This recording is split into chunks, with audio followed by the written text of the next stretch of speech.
আমি হোসনা বিউটি, কেমন আছেন সবাই? আমি আলহামদুলিল্লাহ অনেক ভালো আছি। আমি আপনাদের সামনে নিয়ে আসলাম মাছ ভুনা রেসিপি। আর আমার আজকের মাছটা হলো রুই মাছ। আসেন আমরা সবাই মিলে রুই মাছটা ভুনা করি। যেহেতু আমি এই কড়াইটার মধ্যে তরকারিও রান্না করি, তো আমি দিয়ে দিচ্ছি লবণ, যাতে আমার মাছ না আটকায় কড়াইয়ের সাথে।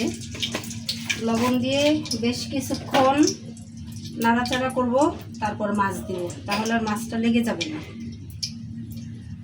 বিসমিল্লাহ। কড়াইটা গরম হয়ে গেল, এখন দিব 1 চিমটি হলুদ।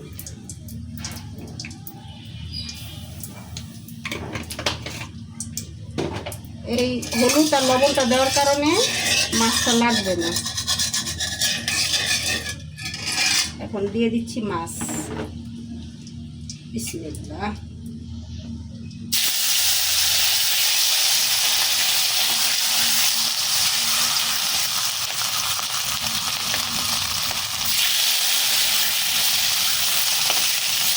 এভাবে একে একে সবগুলি মাছ ভেজে দিব।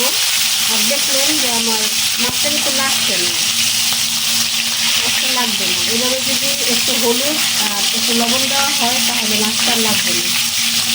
আমি এভাবে সবগুলি মাছ ভেজে নিব। ভাজা শেষে আপনাদেরকে দেখাচ্ছি। মাছগুলি ভাজা শেষ। দেখেন প্রত্যেকটা মাছ কত সুন্দর হয়েছে, একটা মাছও ভাঙে নেই, সবগুলি মাছ আস্তেই আছে।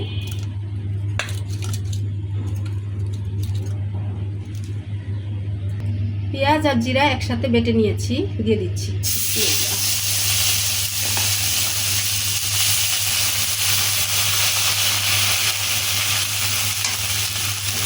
একটু আদা রসুনের পেস্ট,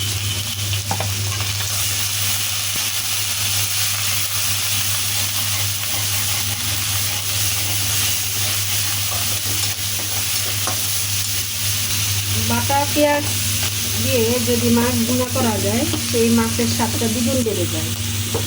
এখন দিয়ে দিব একটু টমেটো পেস্ট।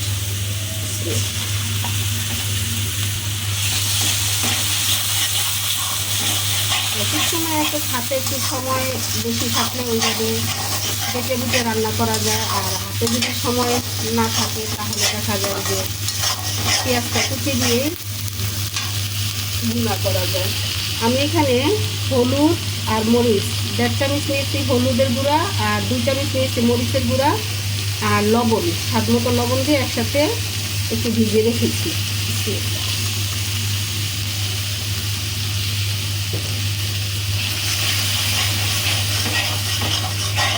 এখন এভাবে কিছুক্ষণ ভেজে নিব। ভাজা ভাজা হয়ে গেছে। এখন দিব 2-3টা কাঁচামরিচ, আর দিব একটু পানি।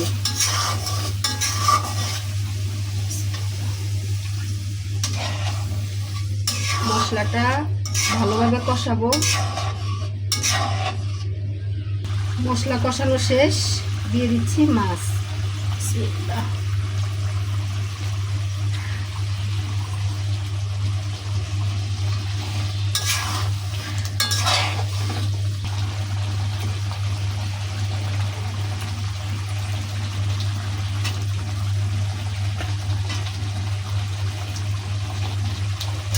এখন দিয়ে দিচ্ছি একটু পানি, অল্প একটু পানি দিব।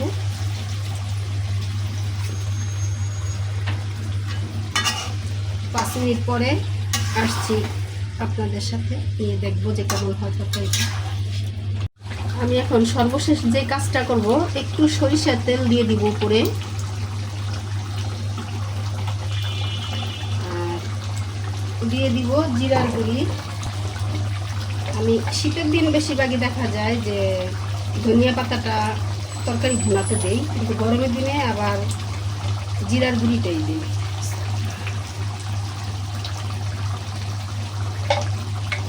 তো কেমন হলো আমার মাছের ভুনাটা, আর দেখেন আপনারা কেউ লোভ লাগায় না, যদি খেতেই হয় তাহলে আমার বাসায় এসে খেয়ে যাবেন। তো আলহামদুলিল্লাহ রান্নাটা শেষ হয়ে গেল। সবাই ভালো থাকেন, বেশি বেশি ভিডিও দেখেন, ফেসবুকে আমাদেরকে সাপোর্ট করেন। আমরা নতুন যারা ভিডিও বানাই তাদেরকে যদি আপনারা সাপোর্ট না করেন তবে তো আমরা এগিয়ে যেতে পারবো না। আপনাদের সাপোর্ট এবং দোয়াই আমাদের জন্য প্রথম এবং প্রধান বিষয়। আর সবাই ভালো থাকেন। আল্লাহ হাফিজ।